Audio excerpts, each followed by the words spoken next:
Hi, I'm Meenakshi Shedde. It's a great privilege for me to be here at the Cannes Film Festival and with Dheeraj Akolkar, who's directed this film documentary feature, Liv Ullmann, A Road Less Traveled.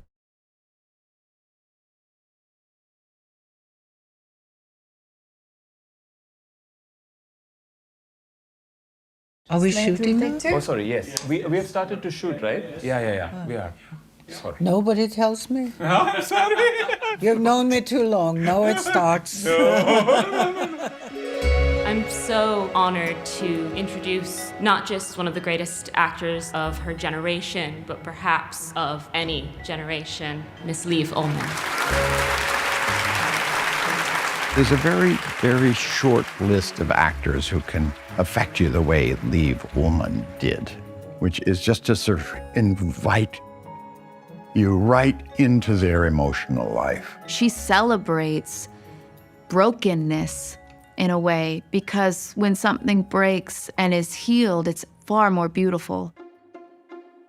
I think often people who don't know her work as a director or as a writer or haven't met Liv as a person can think about her as being Bergman's muse, but she is a force of nature unto herself. We are together. There is no difference. An artist is a citizen with a megaphone. And to lend one's voice to the voiceless can be quite powerful. I think we're alike in that life is what we're here for. I do not want to arrive at the end of life and then be asked what I made of it and have to answer, I acted. I want to say that I loved and I was mystified. It was a joy sometimes, and I knew grief. And I would like to do it all again.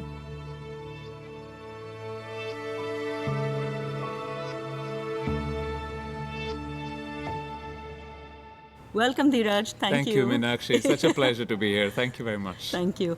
What does it feel like to be at Cannes with your first film at Cannes? Or you have a whole body of work, and what is the feeling you have now? It's a very gratifying moment for all of us. Very gratifying, because when you're making the film, you're not thinking about what's going to happen, where it's going to go, how it's going to turn out. You're just concentrated on making it. So for it to have been selected in Cannes Classics, such an honor, very humbling and very gratifying. Yeah. Too thrilling. So how does a guy who started out in Pune, went through a lot of masala stuff in Bollywood, end up making a fourth collaboration with Liv Ullmann, this fantastic star who has actually had a number of collaborations with Bergman and a tremendous actress in her own right, and many collaborations with artists all over the world. How did this very exciting journey happen? What was the starting point? Oh, the starting point was Zul Velani, who I must mention, the late and the great Zul Velani, who was known as the Voice of India, himself a brilliant filmmaker, an actor, an activist. And we were very close. And in his house, I found Liv Ullmann's first book, Changing. Okay. And I did not know, I did not know Liv. I had not seen any of her films at the time, because, you know, our staple is Indian films. We have so many different kinds of films, such a rich diaspora of films that I was not educated in world cinema at all. Were you making ad films with him at the time? No. Okay. Zul I met Zul through a short film that was being directed by a British Indian filmmaker and so on. Okay. And then Zul acted in Black. He did a small part in Charas and so on. But we became very close. But the book spoke to me. Lovely. And in the book, I met a human being, not really so much a star or this world-revered artist. I met a human being. And then when I came to London to study the following year, I brought the book with me, and then I started watching the films. And I had not seen anything like it. I had not seen this kind of acting. It didn't even feel like acting. I met an artist on the screen who wasn't transparent. You know, she had this impeccable ability to just be, but you could sense things that were happening behind the screen. She's not over eager to give you everything. She's quite contained also. Very contained. Yeah. So she has this extraordinary security about being an actor who invites you in for that very reason, and tremendous dignity as an actor. And so I got sucked in. And then in 2007, Mr. Bergman passed away, and to cut a very long story short, I ended up making a film called Liv and Ingmar Yeah. in 2012 together with Liv. And it was the story of Liv Ullmann and Ingmar Bergman's 42 years and 12 films long association. God, a whole lifetime and more. I My have to God. share a surreal moment. Rasool Pukuti, Please. who's a very dear friend, he came to record sound. He said, I have to do this. And He's of course the Oscar winner for Slumdog Millionaire and everything. and, right? and has done amazing work as a sound designer. And now he's turning a director. He's making his first directorial, he's making his directorial debut. But Rasool was with us on the island of Fårö in the Baltic Sea between Sweden and Russia. And we were setting up everything in the house of Ingmar Bergman. Oh my God. The door opened at about 6 p.m. and Liv Ullmann walked in, and Rasool and me, we just had to just be still. And the producer came over to me and said, "You're not greeting her, so you have to give us a minute. You know, this is different. This is not easy for us." So there started a friendship of a lifetime, I can say. So And beautiful. Yeah, came to Quite this collaboration. extraordinary. Yeah. Really lovely. This is your fourth collaboration with her, and it's a lot because each film requires a lot of not only time but a lot of energy and emotional investment. And I think a level of frankness, I think, in sharing things about oneself, which acting can sometimes be the opposite of, depending on what you want to share in a particular role or not.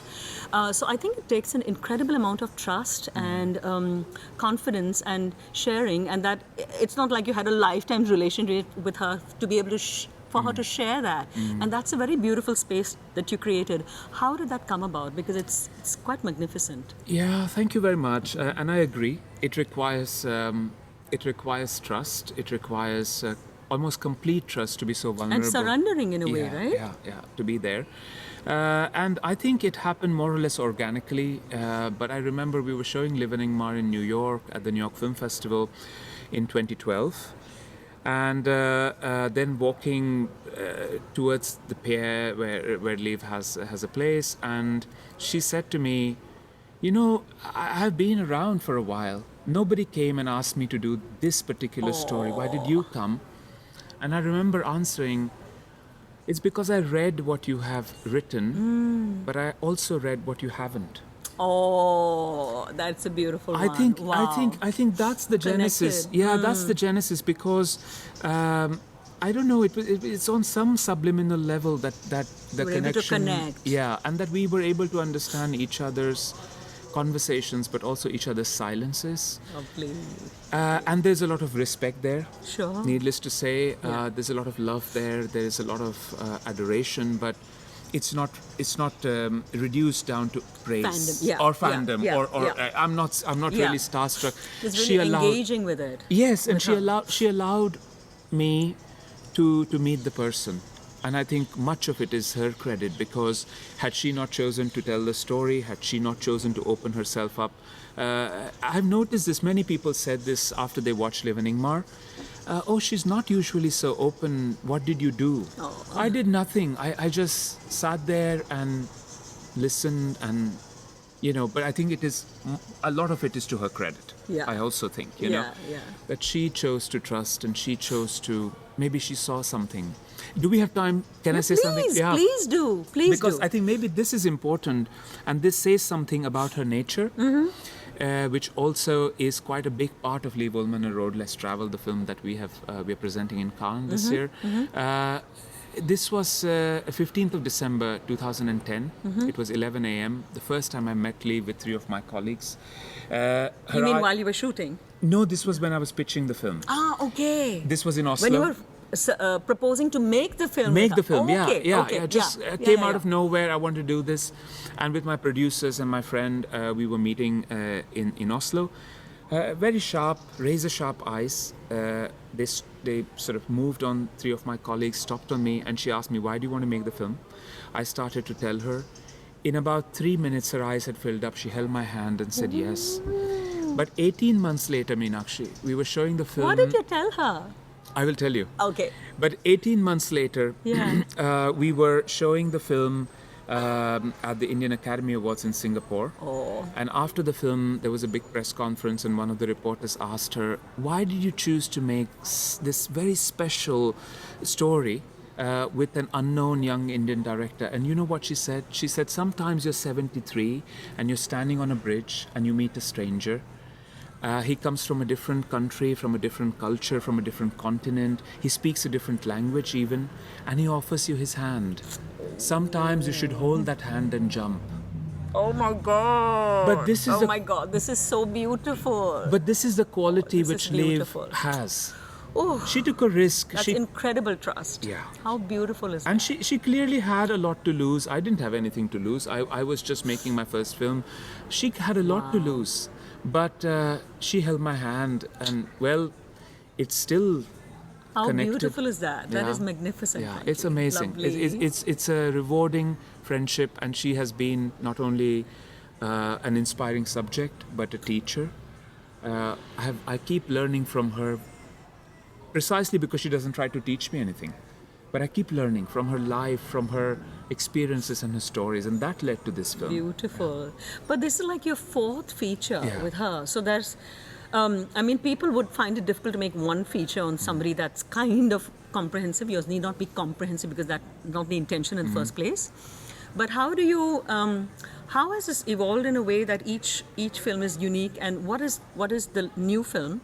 What does it share with us that you haven't already dealt with earlier? Yeah, so Liv and Ingmar was the focus was togetherness. It's not Romeo and Juliet. It is their kind of togetherness, because after you've connected in a moment of truth, Yeah. You don't really need to live under the same roof. Yeah. You don't need to be married. You don't need to fall into any square or any box. Right. You can still be soulmates. Yeah, You know, absolutely. He was the island. She was the waves. They kept meeting. They kept coming together. This is poetic. Yeah, Oh my God. I mean, their relationship is very unique. It cannot be described very simply, and so it became a film. Yeah. The second one, I was making a film on the Norwegian painter Edvard Munch, and I asked for her contribution as an artist, which she did. Okay. The third film was called Wars. I mean, first of all, I just think it's just thrilling beyond words that an Indian filmmaker will want to make a film on Munch. You know, the reason this is so fascinating to me, what you're doing, is because by and large, Indians are so inward-looking. And of course, we have dozens of diaspora Indians, but by and large, from what I've seen, we're just navel-gazing. We're just looking at our own cultures, which is already rich and complex. But this kind of absolute openness, and it's not only here, but Edvard Munch, I mean, like an Indian guy, like I just love so much that your openness and a commitment to something that's way different from our culture. How did the Munch film come about? Oh, I was offered to make it. Oh!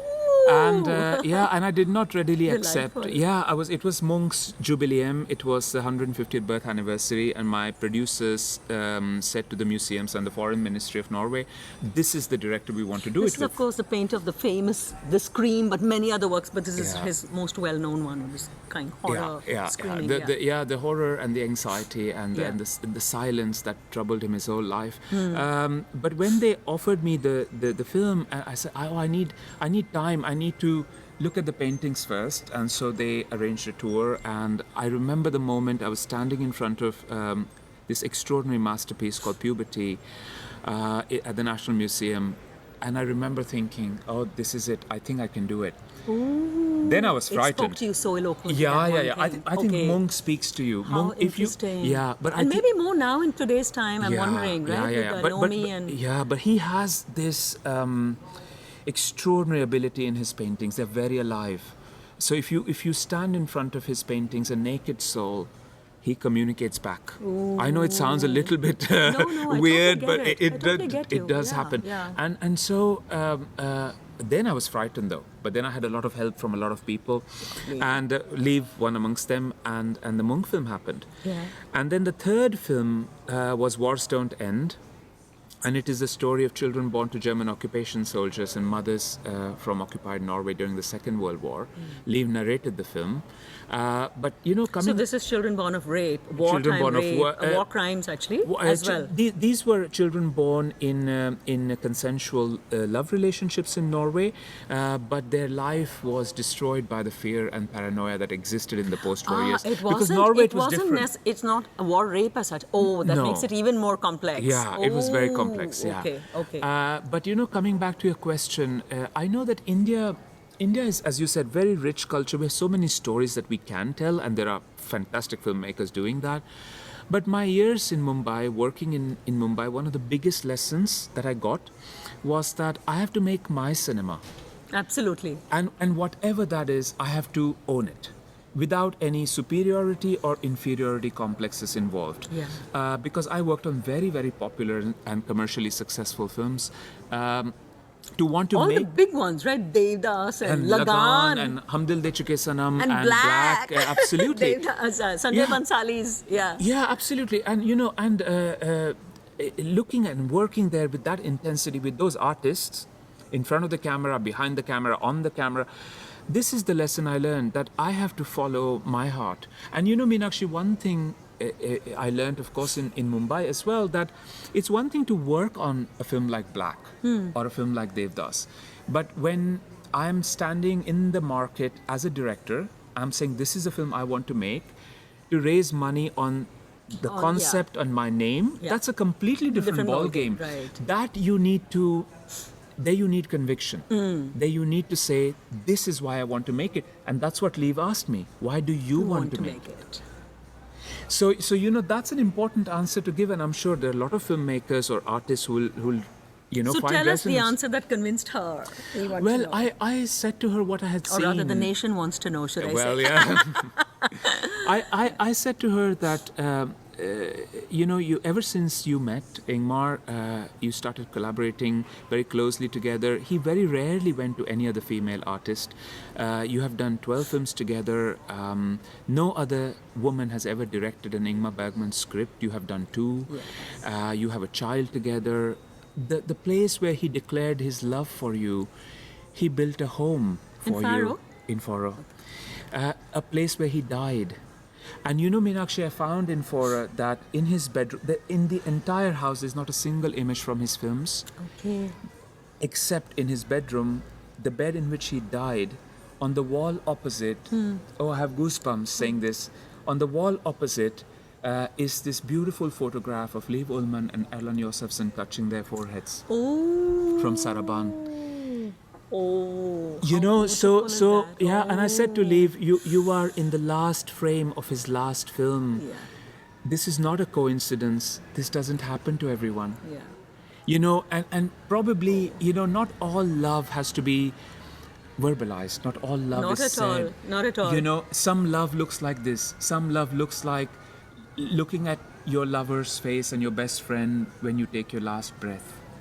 Some love looks very different. Very true. So I maybe something connected in that. And because, until that moment, or well, not until that moment, but Liv has also been very criticized because she had a child out of wedlock. They were never married. They only lived together for a while. A lot of people called her Bergman's muse.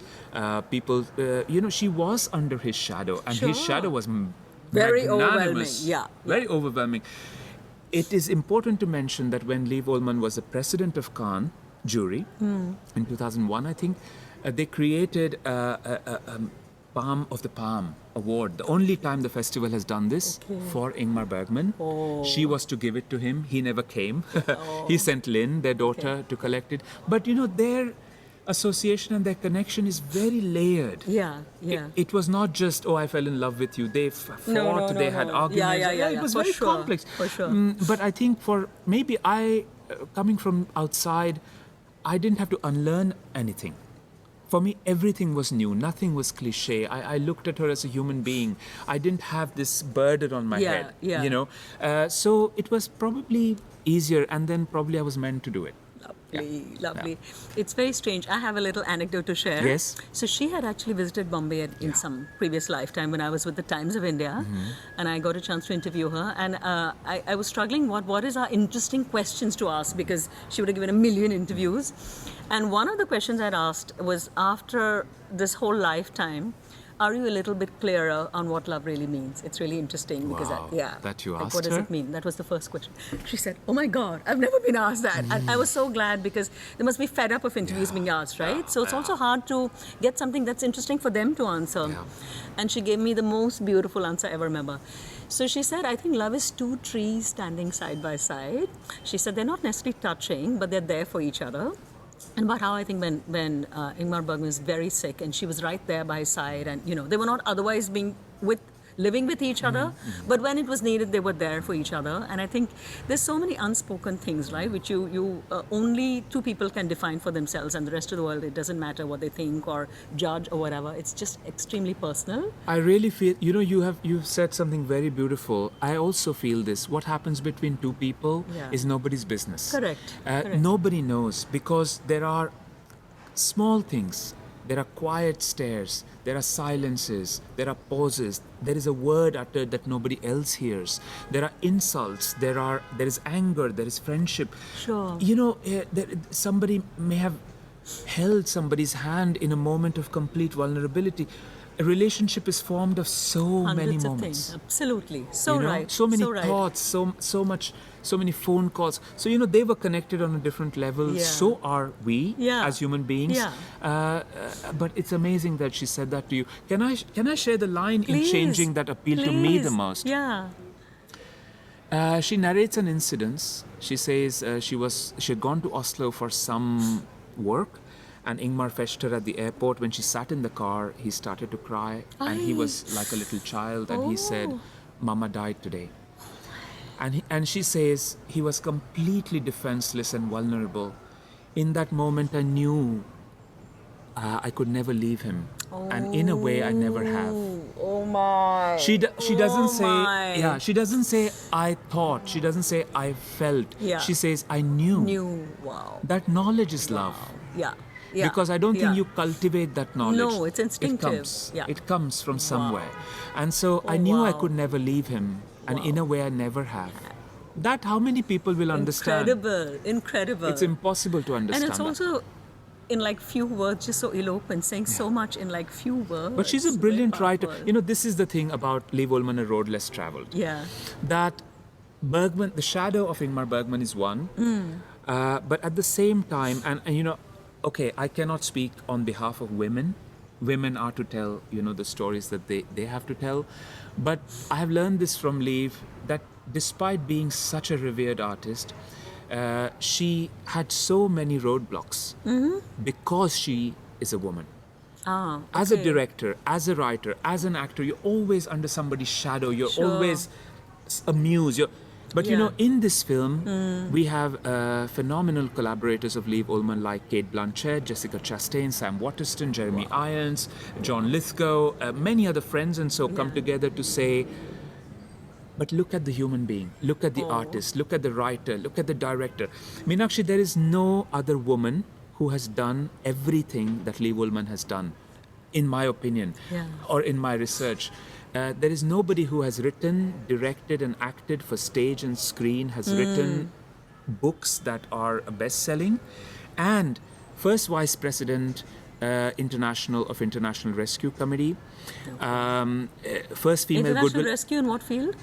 She was a refugee organization started by Albert Einstein. Okay, wow. I must correct myself. She was the vice president International Rescue Committee, but first female goodwill ambassador of UNICEF. Okay. Audrey Hepburn came after her. Okay. She also co-founded Refugee Women in Need. She has worked in nearly 50 countries doing humanitarian work. This is so much more than Bergman or Jan Troell or Richard Attenborough or any. This is beyond stardom. This is, and that is what Liv Ullmann, A Road Less Traveled is about. Wonderful. It is about a human being who embraced life, uncertainties, made choices, made mistakes, paid the price, but never lost her integrity, her friends, or her humor. Wonderful. This is the story of that lovely. human being. So it's and that is different. You lovely. asked me what is different. Yeah. This is a person beyond the persona. Nice. Yeah, and nice. this is different, Liv Ullmann. This is different. You have not seen her so open, so vulnerable. This is different. How wonderful is that? Yeah. I want to know a little bit more about your memories of working in the mainstream industry in Bombay. And whether, because you worked in these enormous productions, very masala, big budget things, was the experience very overwhelming and made it much more difficult for you to find the voice when you wanted to find what original things that you wanted to say and connect with? What a question. Was it much tougher? Yeah, because otherwise, and you did film school in the UK, right? So Yeah. it was, so you had also formal thing, and that came after you're doing actual experience, right? Yeah. So Well, was it I have to. That's a brilliant question. Just like, because it's kind of it's so big. Yeah. Like it might, I have to might be say tougher. I enjoyed working in Mumbai because it is so intense. I don't think I would have been able to survive the city had it not been for films. Yeah, because what happens is, when you're working in these productions, first of all, you get taken into studios, sets. You are living a parallel reality, right? And that is really very healing in its own. Interesting. In its Tell own us right. why. Tell us why. Because you are so close to your dreams. And it's learning. You are watching directors, cinematographers, designers, actors, the lighting people, the set people, the workers. You are seeing a family come together, united in one goal. To make the film right. And for everything that can be said about the films I have worked on, they were made with passion. They were made with love. For sure. No and question. and with focus. And imagine being 3 feet away from Mr. Amitabh Bachchan when he, says, "Oh dark, oh dark, oh dark." When he narrates a beautiful in black piece of dialogue written by Prakash Kapadia, Mr. Bansal is directing. When you watch Saroj Khan, for example, or Pandit Birju Maharaj, it's a privilege. Choreographing Madhuri Dixit. Come on, Yeah, it was a film school. It was a film Absolutely. school. Yeah. But what I also realized, because it is overwhelming, and I had no other life outside of work, and the city is very demanding. There was a moment when I passed by a mirror, and I could not recognize who I had become. Good Lord. Yeah. It takes a lot out of you. Wow. It does take a lot. Wow. Or maybe I gave it so much. Wow. I knew that I had to leave. Wow. I knew that. My life was somewhere else, and I had to find my voice. Good Lord. Yeah. So it's also extraordinarily interesting to me that you did film school after this actual experience of working in film. Because was it a way of getting away and finding... The clarity came later. I knew what I had to leave, where I had to leave. I didn't exactly know where I had to go, but I knew that I had to leave Mumbai. Wow. Yeah, Wow. I had That's to leave. really interesting. And that I don't say this out of arrogance or disrespect. Mumbai gave me closest of friends, experiences that are in my backpack always. It taught me how to live, what choices to make. It taught me what to do, what not to do. I experienced the good, the bad, the ugly. And the impossible. Because life, it was, you're always on the edge all the time. Ayn Rand has, this sounds a bit too much, maybe too melodramatic, but Ayn Rand has written in The Fountainhead, just a foot away from bursting into pieces. But there were not. Every day in Mumbai was like that, but it did feel like that. It can be very demanding, that's for sure. It is very demanding, it is very intense. And then you also question, who are you? What is your voice in all of this? I was an assistant director, I was a production designer, I was an assistant art director, I was a trainee assistant. And although you gain all that knowledge, I was offered 2 films to direct on the 4th of February 2005. Multi-million-dollar productions. I had the first meeting in Marriott. I had the second meeting in a production house. They said, "Oh, now you direct," and I said no to both. Because you felt you weren't ready enough. Or? I felt that I had to leave. Oh, They wow. could not understand it. Yeah, they would have thought you're crazy. Yeah. They said, but Wow. isn't that the reason why you came to Mumbai to Yeah, direct? I said, yeah. yes, but now my path is taking me somewhere else, and I've got to leave. Wow, this is sounding like Siddhartha. Well, yeah. Leaving the palace There was to a look at real life. Yeah, but in all honesty, there was a bottleneck in the last 3 years in Mumbai that got created. I have a very dear friend. She's a brilliant actress, Shanaz Patel. A long time ago, I was talking to her about this over the phone, and she said to me very quietly. She first of all She's such a listened to fine me. actress. Oh, she's very, very fine and a beautiful And a human Bansali being. favorite. Oh, yes. Yeah. And Shanaz said to me, everything happens for a reason. 3 years later, this time at the National Theatre on the south bank of River Thames, in London, we're sitting across from each other, and I said, yes, you were right. Everything happens for a reason. There was a bottleneck that was getting created, as you said, Yeah. but all that became the fuel I didn't know I needed. Wonderful. That is beautiful. That way of putting it. ignited Lovely. something, and I thought, oh, that's it, I have to go. Okay. And then it was, one step at a time, It's one a day at a journey. time. But a lot of support, a lot of friends I met along the way, a lot of teachers. Lovely. Yeah. Lovely. I'm very interested. Can you tell us a little bit, my last question to you? Yeah. I'm very interested in your Puneri life and Yeah. how that shaped you before, because these are all huge other journeys. Yeah. But I think when we are very young, those are really our formative people who define us in some very fundamental way. Yeah. Tell us a little bit about your early childhood years there. Yeah, oh yeah. I feel very rooted. We had a fantastic childhood, my brother Siddharth and I. Our parents are medical doctors, and our maternal grandparents. My mother is Mumbai born. She's a Dadar Matunga girl.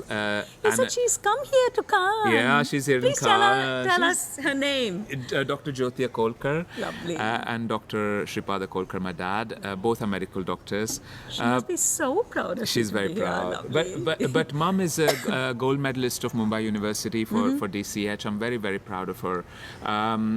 But our maternal grandparents, they were both teachers and principals of schools. My grandfather, wonderful. he helped co-found a school for underprivileged children in Mumbai. They taught a lot. They came from the freedom fight. They believed in certain things. Fantastic. And they were not perfect individuals, but they were very real, and they left their life in Mumbai to come and look after me and my brother in Lovely. Pune. This is a rich Yeah. legacy, actually. Very rich legacy. So we had two sets of parents, effectively.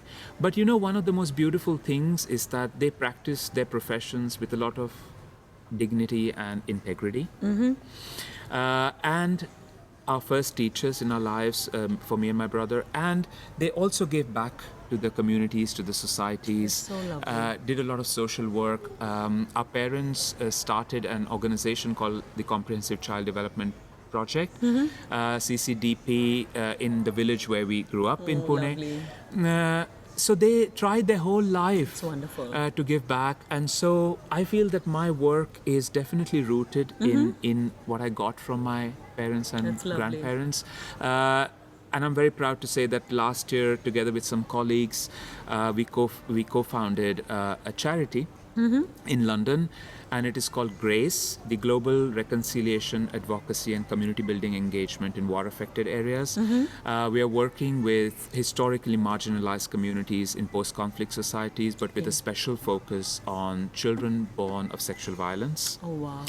And that's my next film as well. I'm making a film called The Other Side of Silence. I'm collaborating with an Oscar-nominated company called Santo Gusant, and it's a story of children born of conflict-related sexual violence, war rapes in 6 post-conflict societies. We have already Gosh. filmed in Germany, Northern Uganda, and Bosnia. We go to Colombia next. My and, gosh, this is some other level of global scale. Yeah, but I really feel that that the first lessons came in the behavior of our parents and our grandparents, But and I of can course what kind they of see gave the us. circle, and what you're doing now is so much a reflection of Very your legacy. I love very, that. very much so, and they are what they taught us. Me and my brother both.